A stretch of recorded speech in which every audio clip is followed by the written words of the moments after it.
바울이 사역했던 갈라디아 교회를 봅니다. 바울이 복음을 전하여 개척한 갈라디아 교회였습니다. 근데 이 지역에 복음을 전하고 교회를 튼튼하게 세워놓고 바울이 지역을 떠난 다음에 거짓 교사들이 들어와서 이 바울이 전해졌던 바른 신앙을 변질시켜 놓았습니다. 거짓 교사들은 와서 말했습니다. 더 좋은 복음이 있어, 새로 나온 뉴 복음이 있어, 바른 신앙이 있어 라고 하면서 신앙생활은 그렇게 하는 게 아니야, 바울이 가르쳐준 것은 부족해, 여기에 더 플러스가 돼야 돼 하면서 갈라디아 교회 교인들의 신앙을 변질을 시켜버렸습니다. 바울은 갈라디아 교회를 향하여 1장에 이렇게 말합니다. 다른 복음은 없나니 다만 어떤 사람들이 너희를 교란하여 그리스도의 복음을 변하게 하려 함이라. 그러나 우리나 혹은 하늘로부터 온 천사라도 우리가 너에게 전하여 준 복음 외에 다른 복음을 전하면 저주를 받을지어다. 사랑하는 여러분이여, 다른 복음은 없다고 그랬습니다. 예수만이 복음이고 예수만이 해답인 줄로 믿습니다. 여러분, 예수님께서 두 번째 질문을 이렇게 하셨습니다. 자, 그렇다면 사람들은 이렇게 반응을 보일지라도 너희들은 모든 것을 버리고 나를 따랐는데 너희들은 나를 누구라 하느냐? 이 질문에 대한 대답은 너무나 중요한 것입니다. 바른 신앙 고백은 개개인의 바른 신앙에서 그 신앙을 고백하는 것이기 때문에 바른 신앙 고백이 대단히 중요한 것이죠. 왜냐, 로마서 10장에 보니까 사람이 마음으로 믿어 의에 이르고 입으로 시인하여 의에 이르기 때문에 마음에 어떤 신앙을 갖느냐는 대단히 중요한 것입니다. 이때 시몬 베드로가 무엇이라고 고백했습니까? 주는 그리스도시요 살아계신 하나님의 아들이시니이다. 여기에 두 가지 분명한 고백을 했습니다. 주님, 당신은 그리스도십니다. 그리스도라고 하는 말은 메시아라는 말이고, 메시아라는 말은 기름 부음 받은 자라, 이런 말입니다. 구약 성경에 하나님께서 어떤 직을 인정할 때 기름을 부어서 그 사람을 인정했습니다. 예를 들어 구약에 보면은 왕과 제사장과 선지자는 기름을 부어서 그 직을 인정했습니다. 그래서 이새의 8번째 아들이었던 다윗에게 사무엘이 가서 뿔에 기름을 담아가지고 가서 하나님이 시키는 대로 그 머리에 기름을 부은 것은 사울 다음에 내가 이스라엘 두 번째 임금이다라고 하는 인정하는 것이었다, 이 말입니다. 바로 예수님을 그리스도라고 부른 것은 하나님께서 기름 부음받은 자라 이 말입니다. 하나님께서 이 땅에 보내신 당신의 독생자라고 하는 것을 인정했다, 이 말입니다. 우리가 구약 성경을 보면 이스라엘 백성들은 온통 메시아 사상으로 가득 찼습니다. 하나님의 메시아를 우리에게 보내주셔서 우리를 위기와 어려움과 고난에서 건져주옵소서라고 하는 것이 구약과 예수님 당시의 모든 사람들의 그 속에 들어있는 메시아 사상이었습니다. 그러나 우리 하나님께서 메시아 대신 예수 그리스도를 보내주었지만 저들은 영적인 눈이 열리지 못해서 알아보지 못했죠. 그러나 베드로는 고백합니다. 당신은 메시아입니다. 그리스도입니다. 하나님께서 이 땅에 보내신 사람으로서, 인성으로서 당신은 그리스도라고 인정한 인물입니다. 고백을 했습니다. 다음에 말했습니다. 그는 하나님의 아들이십니다. 살아계신 하나님의 아들이십니다. 이 말은 하나님과 동등한 분입니다. 본질의 하나님과 동등하다, 이런 말입니다. 그래서 바울도 예수님을 이렇게 소개하고 있습니다. 빌립보서 2장에 그는 근본 하나님의 본체시나 하나님과 동등됨을 취할 것으로 여기지 아니하시고 오히려 자기를 비어 종의 형체를 가지사 사람과 같이 되었다라고 소개하고 있습니다. 여러분이요, 여기 있는 베드로는요, 하나님의 아들이신 예수를, 그리스도와 관련된 모든 것에 대해서 이해를 잘 못했습니다. 아직 예수님의 십자가와 부활의 사건이 일어나지 않았기 때문입니다. 그러나 예수님은 하나님의 아들이시고 그리스도라고 고백하는 확신의 마음에서 우러나오는 단순한 신앙 고백이었습니다. 그렇습니다. 여러분, 우리는 베드로의 고백처럼 예수님은 참 메시아입니다. 참 하나님의 아들이십니다. 하나님께서 보내신 분입니다. 예언자가 예언했던 성취자가 바로 예수님이십니다. 고백한 것입니다. 즉 우리는 신학적으로 고백하면 예수님은 한 분이지만 신인 양성을 가졌다라고 말하는, 즉 예수님은 한 분의 육신의 몸을 입고 이 땅에 오셔서 아담이 범죄한 것으로 인해서 십자가에 그 육신이 못 박혀 죽게 육신을 입고 왔지만 그 속에는 하나님이 함께 하시고 하나님이 육신을 입고 이 땅에 오셨기 때문에 예수님은 참 하나님이시며 참 사람이시라고 하는 신인 양성의 몸을 입고 오신 분이 예수님이라고 베드로가 바르게 고백한 줄로 믿습니다. 우리는 초대교회 역사를 보면 잘못된 신앙이 있었음을 볼 수 있습니다. 로마의 콘스탄틴 황제가 되면서 기독교 신앙이 공인되어서 그 전까지는 핍박 속에서 복음을 믿었던 저들이 저 굴 속에서 또 어떤 터널 속에서 예수 믿던 저들, 과거에는 지하 공동묘에서 예수 믿던 저들이 다 지상으로 올라와서 이제는 마음껏 교회 나갈 수가 있고 하나님 앞에 예배드릴 수가 있고 곳곳에는 수많은 교회가 세워지게 되었습니다. 그런데 신앙의 자유는 주어졌는데 저들에게 잘못된 신앙들이 들어왔습니다. 그래서 콘스탄틴 황제에 의해 신학적인 논쟁이 벌어지게 되었습니다. 아리우스라고 하는 사람은 음악을 잘하고 그 음악을 통해서 교회 안에 많은 청년들이 들어왔습니다. 꽉 메웠습니다. 이 아리우스라는 사람은 이렇게 말했습니다. 그리스도와 하나님이 어떻게 동질일 수 있느냐? 다르다라고 하는 것을 고백했지요. 젊은이들은 합리적인 머리를 가지고 그래 어떻게 육신이면 육신, 하나님이면 하나님이지 예수님이 한 몸에 하나님 임재하시고 함께 할 수가 있냐? 이거는 아니지 라고 합리적인 머리로 아리우스가 말하는 그 설에 많은 젊은이들이 동조하게 되었습니다. 이것을 가지고 아니다 라고 하며 신학적인 논쟁을 벌이다가 아다나시우스라고 하는 사람은 아니다, 그리스도는 하나님과 동질이다, 신인 양성을 가진 분이다 라고 하는 참된 학설이 채택이 되면서 아리우스는 이단이 되어서 그 지역에서 추방받아서 저 다른 지역으로 쫓겨나게 되었습니다. 아폴리나리스라고 하는 사람은 이런 선을 주장했지요. 그리스도는 영이었고 로고스만 있다. 다시 말해 어떻게 인간의 육체 속에 하나님이 계실 수 있느냐? 아니다. 예수님은 육체라고 하는 육체 속에 하나님의 말씀인 로고스가 담겨져 있다라고 말했습니다. 오늘날도 어떤 교회에 보면은 예수님은 이 땅에 오셔서 십자가에서 실패하신 분이고 자기는 하나님의 말씀을 가지고 와서 실패한 것을 완성하는 분이다. 이래가지고 그 교회는 수만 명 몇 터지고 있습니다. 사랑하는 여러분이는 잘못된 신앙의 무리들이 얼마나 이 땅에 많은지 모릅니다. 어떤 데는요 성경 하나님의 말씀 66권은 끝난 것이 아니고 이 뒤에 어떤 교주가 첨가한 말까지 첨가해서 이것을 성경이라고 믿고 있습니다. 성경뿐만 아니고 교주가 하는 말을 성경과 동등하게 여기고 있다라고 하는 것입니다. 얼마나 잘못된 신앙들이 이 땅에 만연하고 있는지 모른다라고 하는 것입니다.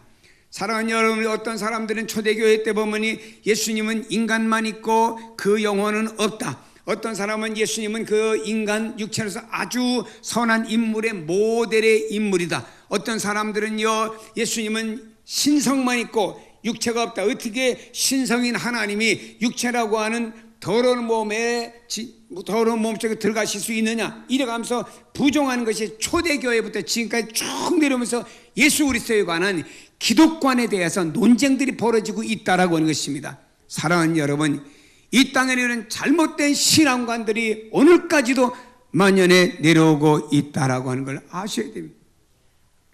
한때는 우리나라가 1200만의 크리스찬이라고 했는데 안티 기독교들이 계속 교회를 공격하고 또 오늘 교인들을 공격하면서 점차들 교인들이 줄어서 요즘은 850만 정도 된다고 누가 얘기합니다.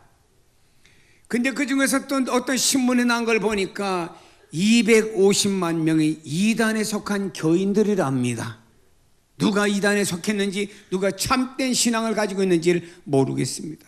사랑하는 여러분이요, 이런 우리가 이 마지막 시대 때 악한 사탄은 여러분들의 영적인 것을 혼탁하게 만들어가고 있는 이런 시대 가운데서 여러분들은 바른 신학을 가지고 그 위에 세움받는 여러분의 믿음의 집이 되기를 예수님의 이름으로 축복합니다.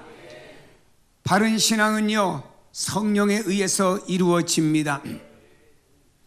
바른 신앙을 고백한 베드로에게 주님 말씀했습니다. 이를 내게 알게 한 이는 혈육이 아니요 어떤 인간의 육체가 아니요 하늘에 계신 내 아버지시니라. 성령이시라. 인간은요 혈과 육에 불과합니다. 인간은 그리스도를 믿도록 다른 사람을 설득할 수가 없습니다. 인간이 어떤 자연의 모습을 가지고 회개와 확신을 갖는 것은 불가능합니다.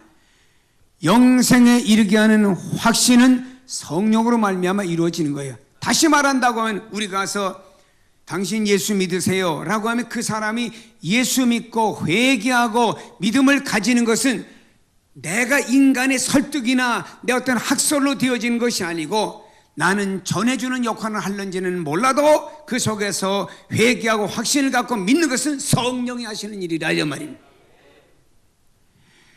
자연인으로서 하나님의 성령에 관한 것들을 받아들일 수가 없습니다. 로마서 2장에 이렇게 말씀합니다.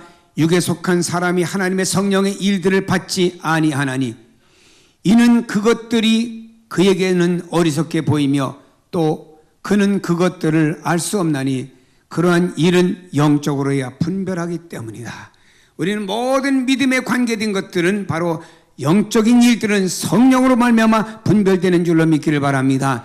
자연인은 말입니다. 인간의 육체는 말은 땅에 속해 있는 사람들입니다. 이런 우리 인간은요 세상적입니다. 땅에 속해 있기 때문에 세상 중심으로 살아가지요. 성도들을 가만히 봅니다. 어떤 성도들을 보면요 그들이 말하는 걸 보면 다 온통 세상적인 말만 하고 이 살아가는 모든 게 다 세상적으로 자기들이 무언가를 주도하는 걸로 착각을 하고 말하고 있습니다. 그때 이런 생각을 했죠. 저 사람이 진짜 거듭난 사람일까? 아직 육신에 속한 자연인인가? 비록 우리가 이 땅에 살아도 바울과 같은 사람은요 하늘의 시민권을 가졌다고 생각하고 그 하늘의 시민권을 가진 하나님의 나라의 시민다운 삶과 믿음을 이 땅에서 살아갔다고. 그의 육체는 핍박을 받고 고난을 받고 어려움을 당한다고 해도 바울이라고 하는 사람은 이 땅에서 믿는 믿음의 사람으로서의 신앙을 가지고 그런 삶을 살아가는 사람이 바울인 줄로 믿습니다. 그리스도는 하늘에 속해 있으며 하나님께 속해 있습니다. 그러므로 인간이 새롭게 태어나는데 이는 어떤 타의 존재에 의해서 내가 새롭게 태어나야 되는 것입니다. 여러분 어린아이가 태어날 때는 어머니라고 하는 타의 어떤 존재에 의해서 그 아이가 태어나는 거지 그 아이가 스스로 만들어져 태어나는 것은 아니지 않습니까? 이와 같이 말입니다. 우리가 영적으로 인간된 우리 자연인이었던 우리들이 영적으로 새롭게 태어나는 것은요 타의 어떤 존재에 의해서 태어나야 되는데 그 타의 어떤 존재가 바로 성령이라 이 말입니다. 그래서 우리는 성령에 의해서 태어나는 거예요. 다시 말해 인간은 스스로 중생소생할 수가 없습니다. 스스로 영적인 삶을 살며 스스로 변화를 가져올 수가 없습니다. 스스로 구원받을 수가 없습니다. 스스로 영생을 부여받을 수가 없습니다. 스스로 하나님의 나라에 들어갈 수가 없습니다. 오직 성령에 의해서만이 오직 하나님에 의해서만이 되어지는 줄로 믿습니다.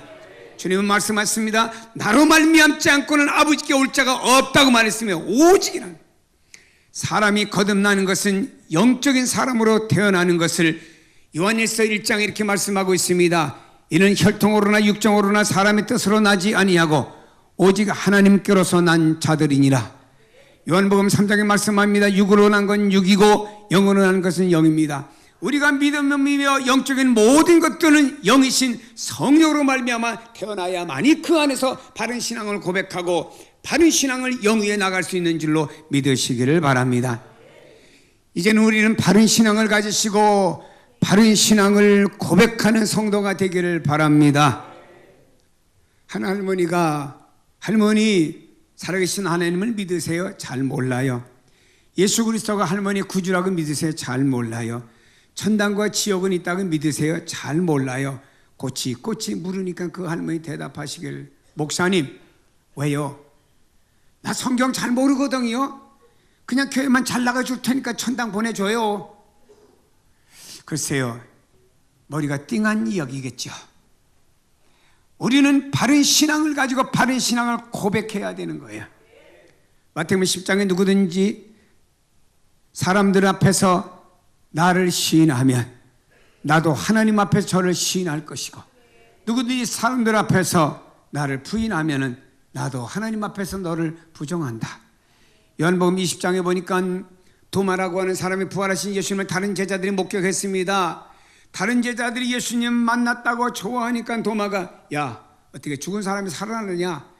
예수님이 진짜 살아나셨다고 하면 그 십자가 못 박힌 손 내가 손으로 만져보고 옆구리에 창 박힌 거 손가락 넣어보기 전엔 못 믿어 라고 말했던 도마에게 한 주간 후에 부활하신 예수님이 찾아오셔서 11명의 제자가 다 있는 앞에 도마야 이리 오너라, 내 손 옆구리 만져보고 믿음 없는 자가 되지 말고 믿는 자가 되라 라고 주님의 말씀을 듣는 순간에 도마가 부활하신 주님을 만나는 그 순간 고백했습니다. 나의 주시며 나의 하나님이십니다. 당신은 나의 하나님이십니다. 예수 그리스도는 인간의 몸을 입고 이 땅에 오신 인간이시며 그 안에는 하나님이 계신 신인 양성을 지신 진정한 하나님. 사랑하는 여러분이요, 우리가 이런 믿음의 확신을 가지고 살아야 됩니다. 오늘날 이 땅에 많은 사람들이 믿는다고 하면서 교회 나와서는 주님을 믿는 것 같지만 세상에 가면 믿음이 없고 왔다 갔다 하는 이런 믿음을 볼 때 안타까운 사람들이 하나둘이 아닙니다. 로마가 250년 동안 10명의 황제가 나타나면서 기독교를 핍박했습니다. 그러나 기독교 복음은 줄어들지 않았습니다. 예수를 믿는 콘스탄틴 황제가 왕위로 오른 다음에 전국에다 칙령을 내렸습니다. 모든 사람들은 콘스탄틴 황제에 대해서 잘 모릅니다. 콘스탄틴 황제가 칙령을 내려서 전국에서 보니까 모든 공직자는 공직을 우선해서 예수를 버리든가, 또 기독교 예수를 믿는 사람들은 그의 소중함은 공직을 버리든가 양당 간의 결단을 내려라 그랬습니다. 이 칙령이 내린 것을 보는 순간에 많은 사람들이 공직을 버리고 예수를 믿겠다고 선택했습니다. 야, 이번에 또 탄생된 콘스탄틴 황제는 치사하게 또 이렇게 신앙생활하는 사람을 참 공직을 못 갖게 하는구나 생각하면서 공직을 버리고 많은 사람들이 기독교 신앙을 선택했습니다. 어떤 사람은 그래, 사람이 살아가는데 먹고 사는 게 중요하지, 내가 어떻게 얻은 직장인데 내가 이 자리까지 오기까지 내가 어떻게 내가 이 자리에 올라왔는데 내가 이것을 그만둔다고 하면 당장 우리 아이들하고 뭘 먹고 어떻게 살아가는가? 아니야, 믿음은 나중 문제야. 내세 문제는 나중이야. 지금 오늘 살아가는 게 중요한 거야. 현실이 중요한 거야. 육신의 삶이 중요한 거야 생각하고 예수 믿는 걸 다 버린 사람도 있었어요. 콘스탄틴 황제는 칙령에 다 응답이 온 다음에 공직을 선택하고 기독교를 버린 사람들을 다 목 잘라버렸습니다. 다시 그 직에서 다 박탈시켜버렸어요. 그리고 기독교를 위해서 공직을 버린 사람들 다시 다 불러다가 공직에 다시 앉혀줬습니다. 콘스탄틴 황제는 자기가 예수 믿는 황제로서 자기가 한 나라의 지도자가 되며 그 당시에 로마가 그 소아시아와 아프리카 지배했던 나라들이 얼마나 많습니까? 누가 참 신앙인인가를 구별하기 위해서 이런 칙령을 내렸던 것입니다. 신앙은 위기에서 어떤 상황 속에서 옥석이 가려지네요. 평범할 땐 다 예수 잘 믿고 다 좋아요. 그러나 어떤 위기에 달했을 때, 어떤 기점에 달했을 때 신앙의 옥석이 가려져요. 내 감정의 변화가 있든지 환경의 변화가 있든지 어떤 무엇의 변화가 있을 때 그때 신앙의 옥석이 달라져요. 우리나라는 과거 일본이 36년 동안 지배하면서 예수 믿는 사람을 얼마나 잡아 죽이고 감옥에 가두었습니까? 우리나라가 6.25 당할 때 얼마나 공산군들에 의해서 예수 믿는 교회들이 불타고 있으면 사람은 얼마나 많이 죽었습니까? 이런 상황 속에서 참된 신앙의 옥석이 가려졌습니다. 수많은 순교자들을 배출했습니다. 서울에 오는 큰 대형교회 오랜 교회를 목회하신 한 목사님, 그게 엄청 큽니다. 그 목사님 100세가 넘게 사시다 돌아가셨는데 그분은 나는 신사참배했습니다 라고 하면 자기 신앙을 언젠가 매스컴에 고백했던 것을 들어보게 돼요. 여러분, 이런 데서 사람의 신앙의 위기가, 이 위기 속에서 신앙의 옥석이 가려진다라고 하는 것입니다. 사랑하는 여러분, 바른 신앙 가지세요. 바른 고백하세요. 이 땅에서 영원히 사는 것 아닙니다. 언젠가 우리는 세상을 등지고 하나님 앞에 갈 때, 그때 내가 어떤 신앙 가지고 갔느냐 중요한 겁니다. 분명히 갈라디아서의 바울은 말합니다. 나나 혹은 천사나 누구라도 내가 전한 바른 복음 위에 다른 복음을 전하거나 그걸 믿는 사람은 저주를 받는다. 외딴 마을에 술집이 하나 있습니다. 조용했던 마을에 술꾼들이 모이기 시작했습니다. 떠들어 술 먹고 떠들어대는 사람이 많고 길거리에 술 주정하는 사람들이 많아지게 되었습니다. 근데 술집 바로 옆에 교회가 하나 있어요. 이 교회에서 저녁 예배 드리려고 하면 술집에서 떠드는 소리 때문에 예배가 방해를 받습니다. 성도들은 교회 모여서 이렇게 기도했습니다. 하나님, 저 술집이 불에 타 없어지든지 아니면 망하든지 뭐 어떻게 좀 해달라고 기도했습니다. 근데 어느 날 수요 예배를 드리는데 천둥 번개치면서 그 벼락이 술집에 떨어져서 술집이 탁 파괴되고 부서지고 망해버리고 말았습니다. 이때 이 술집 주인이 동네 교회에서 어떻게 한 걸 알잖아요. 그래서 동네 교회가 하나님 앞에 기도했기 때문에 자기 자신 집에 벼락 맞아서 재산을 잊어버렸다고 소송을 냈습니다. 그러나 이 교인들은요, 맞고 소리했지만 교인들은 막연하게 술집 없어지게 해주세요 라고 기도했지만 그 교인들은 그렇게 된 확신은 없었습니다. 저는 이 이야기를 어느 책에서 읽으면서 그러면은 기도의 능력을 믿었던 사람이 교인이냐 술집 사람이냐, 참 다양한 생각이 들더라고요. 여러분, 우리는요 믿습니다 말은 잘하면서 생활 속에서는 예수가 없고 복음이 없고 하나님이 없습니다. 생활은 내가 하는 거야. 내 삶은 과거와 현재와 미래를 내가 주도하는 거지 하나님과는 상관이 없어. 아무리 예수 믿고 하나님을 믿는다고 해도 이건 상관이 없는 일이야. 이렇게 생각하는 사람들이 있다면 큰 착오죠. 사랑하는 여러분, 하나님께서는 우리의 영육을 관리하시고 영육을 다 주도하신 하나님 아닙니까? 생활 속에 여러분 이 땅에 사시다 여러분 돌아가심 여러분의 영혼만 천국으로 인도하고 여러분의 삶은 여러분 마음대로 살라고 내버려두고 무관하신 하나님이 아니시잖아요. 성경에 우리 하나님께서 뭐라고 말씀하십니까? 하나님께서 우리의 심장과 폐부와 생각과 모든 골수 마디마디까지 다 아시며 우리의 머리털까지 세신바 되시는 하나님, 세상에 예수 없는 사람, 하나님 없는 사람은 무엇을 먹을까, 무엇을 마실까, 무엇을 입을까 세상 것까지 염려하지만 너희는 먼저 그의 나라와 그의 의를 구하면은 세상에 모든 것이 있어야 될 것을 하나님이 아신다라고 말씀했지 않습니까? 그 때문에 우리는 그 하나님을 믿고 하나님을 바라보고 하나님을 의지하고 하나님의 자녀가 믿는다고 하면 그것을 믿어야지. 성경에 주님은 말씀하고 있습니다. 세상 끝날까지 내가 너희와 함께 주겠다. 어떤 엄마가 젖 먹는 아이를 잊어버릴는지는 몰라도 나 여호와는 너희를 잊지 아니하겠다고 말씀했습니다. 여호와가 너희의 목자가 되어지고 산성이 되어지고 반성이 되어지고 울타리가 되어지고 방패가 되어지겠다고 말씀하지 않았습니까? 사랑하는 여러분요, 우리가 이 술집에서 일어난 이 아이러니한 일들이 어떻게 보면 우리 교인들의 현실이 아닌가 이렇게 생각합니다.